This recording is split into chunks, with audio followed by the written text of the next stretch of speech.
Okay.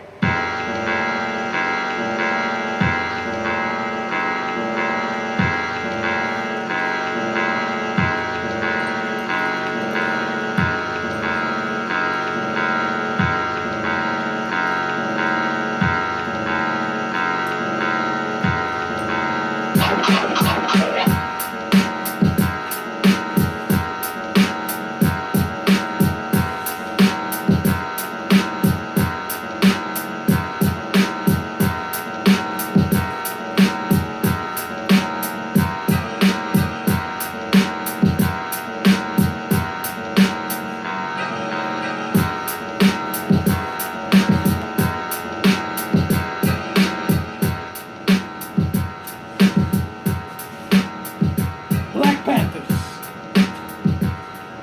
It's another subject that I want to speak about. What they've done for our people and died and bled for our people. Have many chapters in the United States. Who died for your melanin race? Let's think about that. I'm Chocolate Amun Ra, and we're about to break it down. The Black Panthers. For those who don't know, we call you the beginners. Some of you, you lost your way. Let's pay our due respects to the Creator. The sun rises. Assalamu alaikum. Good morning. Amun. I'm Chocolate Amun Ra. This is the first time watching my video. I'm not a scholar. I'm not no mathematician. I'm not an archaeologist. I'm not no reverend, no preacher, no deacon. I'm none of those things. I'm your messenger. To bridge the gap. Waking our people up. Religion is what helped divide our people. You can say no, you want to. You can say we're being stubborn and hard-headed. But how does a religion that been here less than 500 years, that a spiritual system has been here for thousands of years,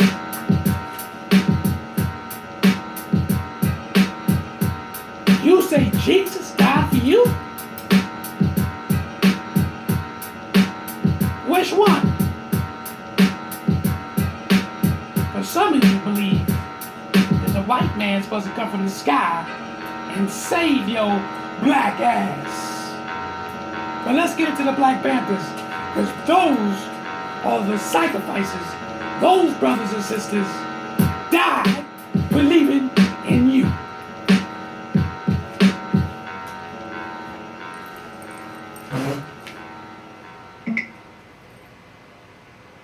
When our brother Martin Luther King sought to abuse nonviolence with his life being taken by some racists, what is being done to us is what we hate. And what happened to Martin Luther King is what we hate. You darn right. We respect nonviolence.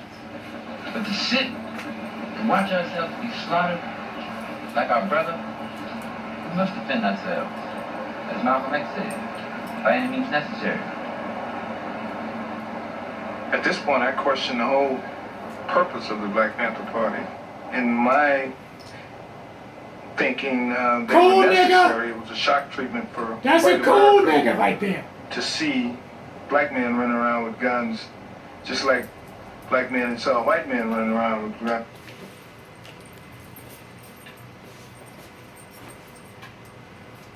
Now you see, this is what Malcolm X was stating in the last videos I was showing you. You see how this is? He's working for the fucking FBI.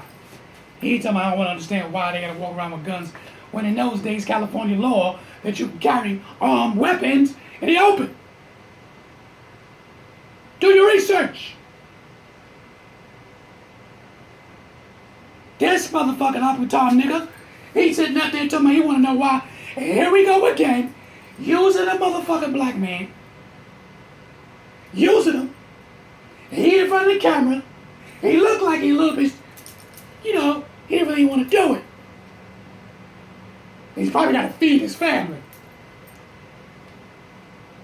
And I'm going to tell you something real quick. This is how they get you. They write checks.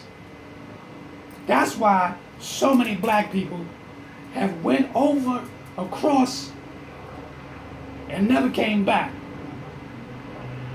And this is why they look at white folks in a superior way. They helping me feed my family. Because I don't know no other way. It's easier this way. I got medical. I got they got insurance, a pension plan for some of them, not all of them.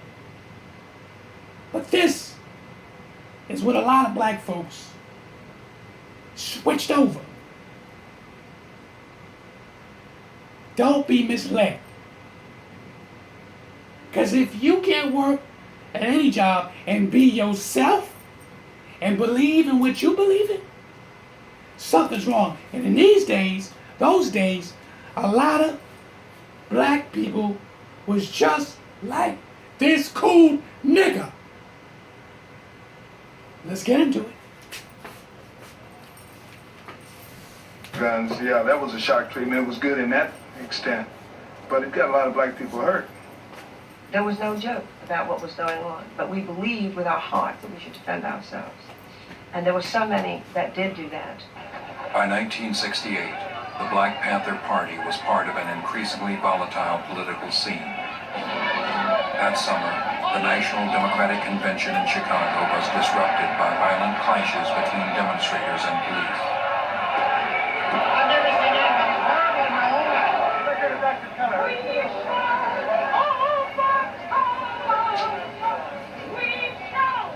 The war in Vietnam polarized the nation, and the political and racial upheaval at home soon became an issue in the presidential campaign.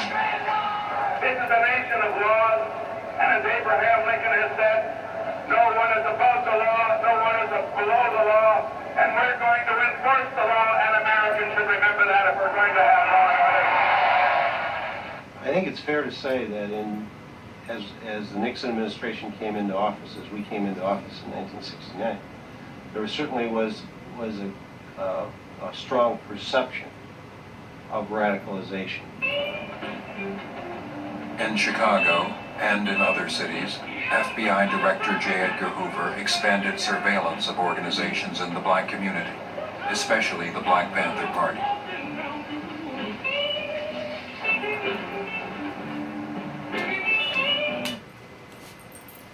I want y'all to hear me on this one. Cause this one I'm a babysit. I'm a babysit this here. Simple fact, because you heard what the narrator said that J. Edgar Hoover has sent out basically spies throughout the cities of the United States. Chicago, New York, Detroit. Namely black neighborhoods. Why is that? You got the fucking Klan. You got all these different hate groups. But J. Edgar Hoover never did that. But now it's an emergency that we send out these so-called spies and put them inside these communities. So they can tell them what is the sources of what's going on. Their power structure. They strip. And how they moving. And they thinking. Understand what's about to go down. And you believe that none of these people died for you? and the way you live in the movement, they shook up the world. And you ain't got no respect for that? Let's get into it.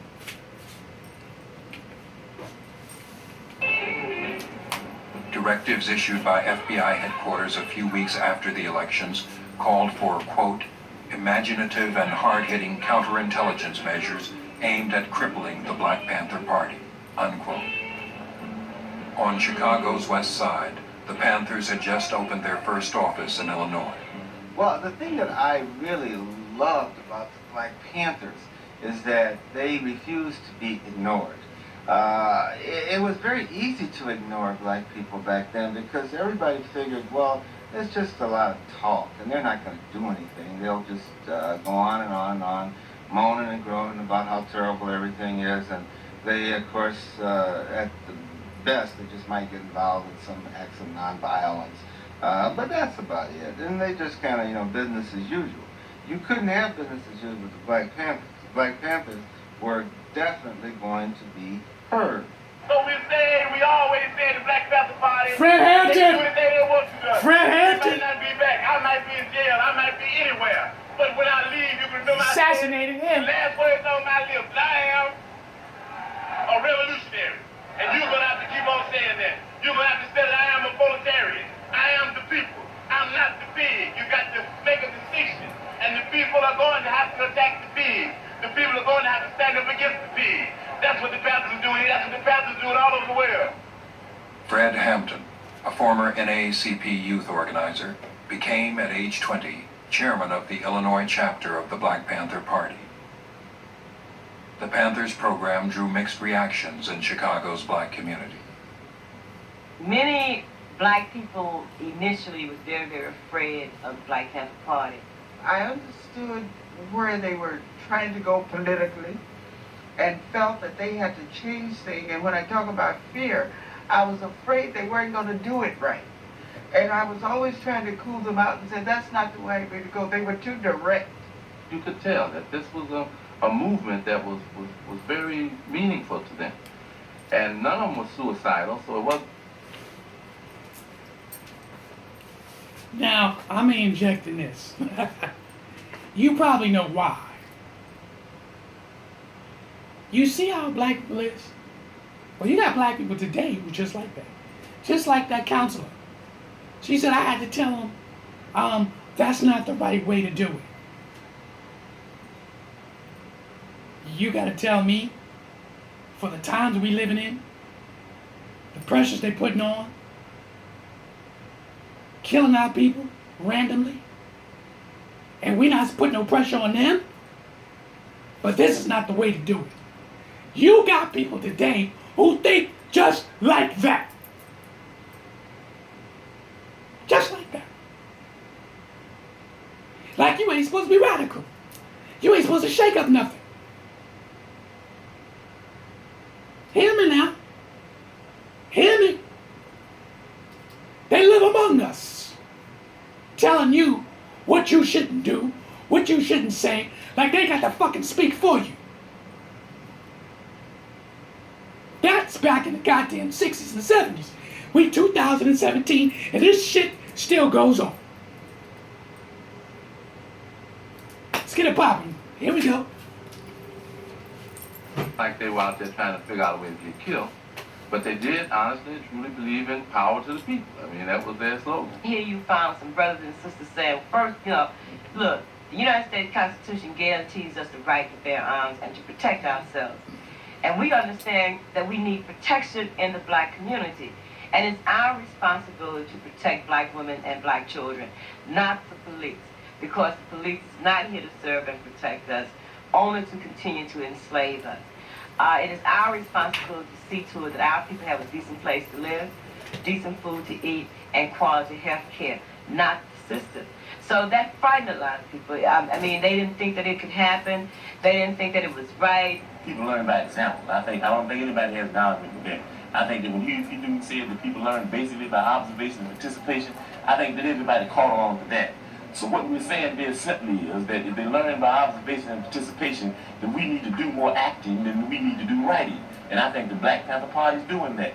That we didn't talk about a Breakfast for Children program, we got one. Come on in, little brother. Come on in, little sister. Y'all can sit down and get something to eat. Y'all take off y'all coat.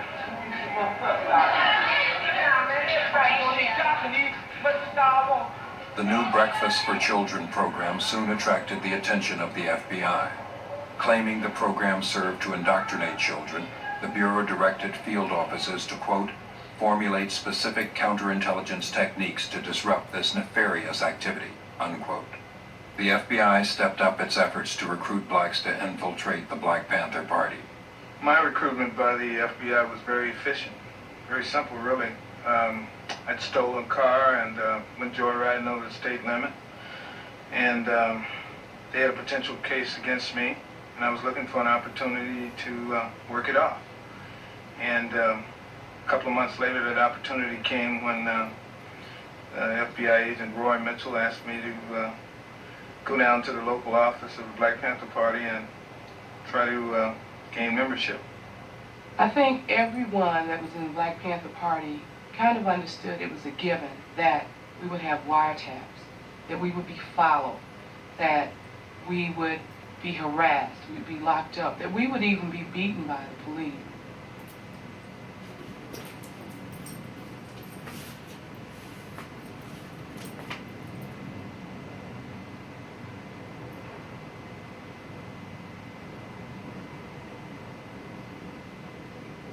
They use our own people. And our own people had no problem of helping out to destroy a movement to help yourself. Power to the people. Why would you want to destroy a movement to help yourself? Does that make sense? Is that logic?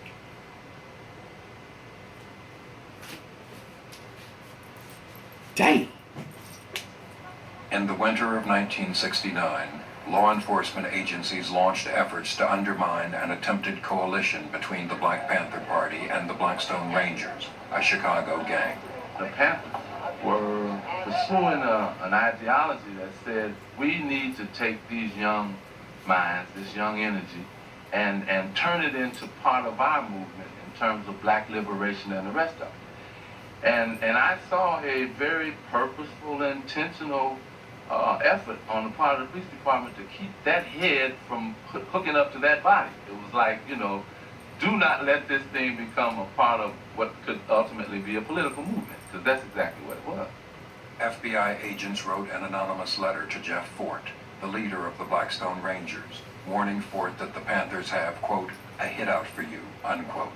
The Bureau knew that the information was false, but believed that Fort might take retaliatory action against the Panthers. Meanwhile, city officials announced a crackdown on gangs. You say that street gangs can do no good? Is that what you would say? No, I wouldn't say that. I think that the energy of youth properly directed could be a tremendous betterment, could lead to a tremendous betterment of our city and the individuals' progress themselves. I'm complaining about the fact that 620 out of 693 shooting victims are black themselves. And I think that's a tragedy. That is where black genocide is occurring here.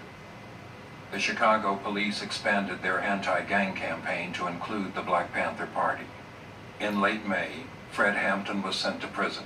He had been convicted on a charge of stealing $71 worth of ice cream bars. We tried to develop negative information to discredit him, just like we did everybody else. We, meaning the FBI, I tried to come up with signs of him doing drugs or something, and never could. He was clean. He was dedicated. I've had private conversations with him.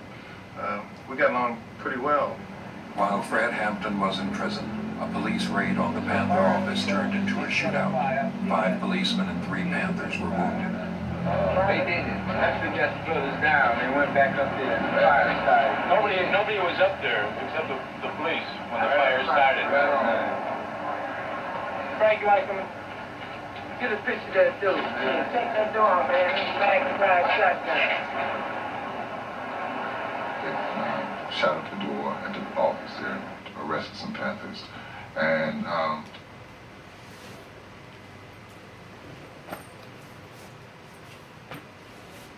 I just wanted to give you a little illustrating about the Black Panthers.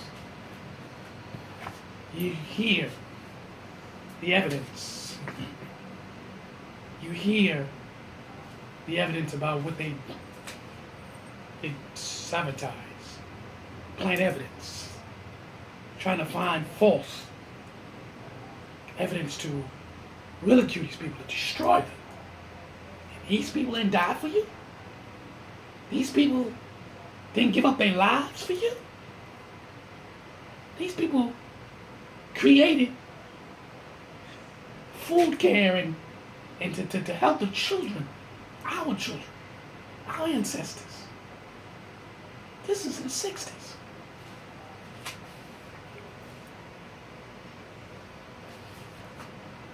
We need to pay attention clearly. Stop playing games.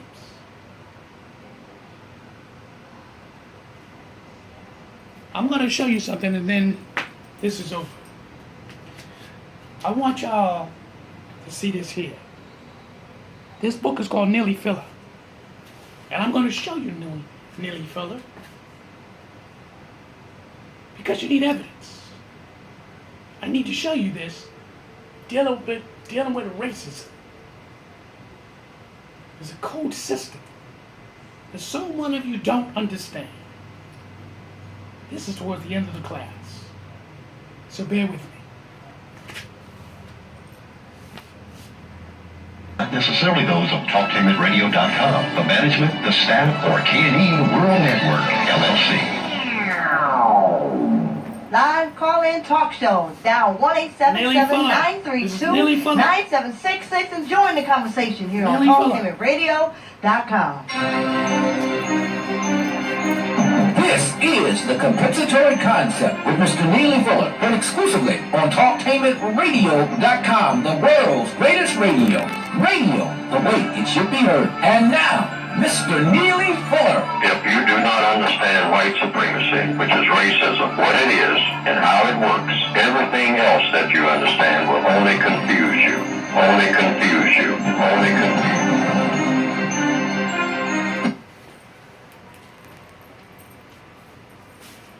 That's Neely Fuller. Here, he's on a radio station. Neely Fuller was the teacher of Dr. Francis Quest Wellington. Understand me. Dr. Francis Quest Wellington, you know she passed away. But she was under his tutelage. And back in the 70s, this man here was breaking down racism. People thought he was crazy. There's so many black people, so many elders have put this work in, bled, sweat, and died for our people. Understand this. But let's get into it.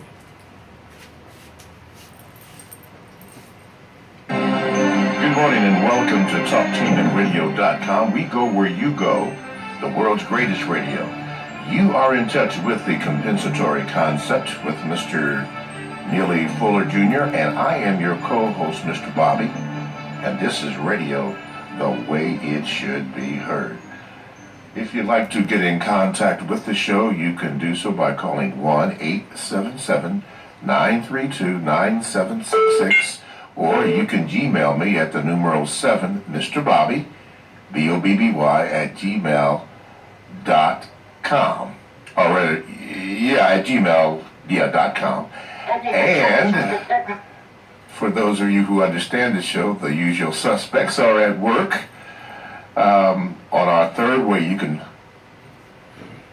watch and hear us on Facebook.com/Talktainment. We are experiencing some problems, but hopefully we will have those worked out where I can answer your questions. You can see and hear the show and all the particulars on that. As my brother Dr. Javari says, the usual suspects are in play. But nevertheless, the show will go on. Let's see here. We are on the 8th area of people activity, which is the area of sex. Mr. Fuller has written the book, about that, called the United Independent Compensatory Code System Concept. And these are his opinions and suggestions in this book in the area, and in particularly the 8th area of people activity, sex, in the system of racism and white supremacy. So without further ado, let's say good morning to Mr. Fuller. Mr. Fuller, good morning. Good morning. And this morning, this day, this Wednesday, how are you this day? I'm still learning. You are still learning. Mr. Fuller, do you have an opinion about the weather situations that seem to be going on, one hurricane after the other? And I understand Mexico had a 7.1 magnitude earthquake happening there in various places around the world. Do you have an opinion on that, or what do you think? Well, there have always been earthquakes and storms of every type, forest fires. People say these are acts of nature, acts of whatever the universe put all this in there. So these things are to be expected. So that's just my opinion on it. These things do exist. They are part of what is most people have come to the conclusion over millions of years, or thousands of years, that these are just the natural order of things.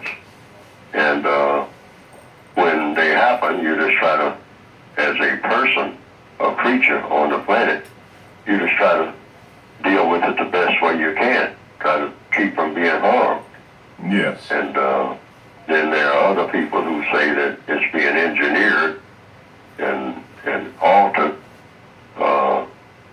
by people who are trying to do harm to people, trying to orchestrate certain things by controlling what we call the weather, or controlling the natural order of things. Yes. And there are a lot of opinions on that. I simply don't know. Yes. But I just simply say that you do the best you can when.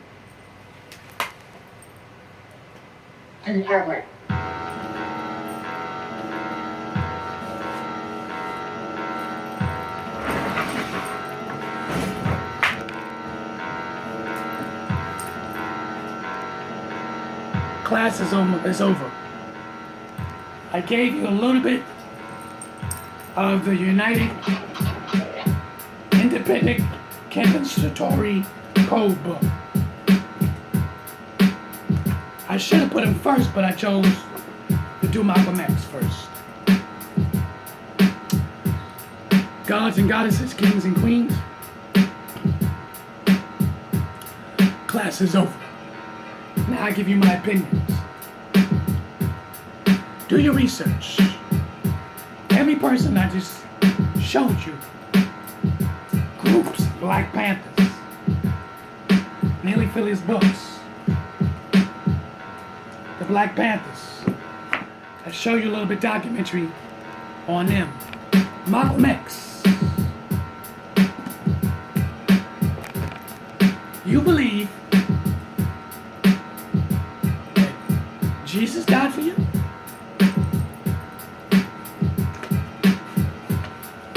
Which one? Which Jesus died for you? Get this book. The Color of Christ. But if you look at last week's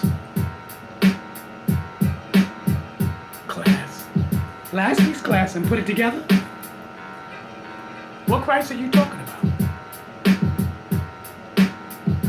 The one biblically is supposed to be a black man. I mean, in those two scriptures I gave you, Daniel chapter 10 verses 6, it doesn't say Jesus. Revelation chapter 1 verses 12 through 15 doesn't tell you Jesus. but it tells you about the description of a black man. Black people, you're divided. Wake up. You're divided and you're studying a false doctrine. You can have your own black church. There's nothing wrong with that. But preach to the children and to their families the truth. And if you ain't getting that, come online. Come on this line. Every Sunday I give you something new. I'm not the only brother that's putting this information out. You're going to see lines and lines, men and women, gods and goddesses, putting information out. The spiritual discipline for the gods and goddesses. This is our system. You don't need no religion. I already showed you. I don't need none of those religions, Jehovah's Witness, Pentecostal, Mormon, Baptist. I don't need none of that. Those religions only been here for 500 years and less. Yo, wake up. Thank you for watching. I hope you got something out of it. But more than anything, do your research. Stop playing games. It's all out there.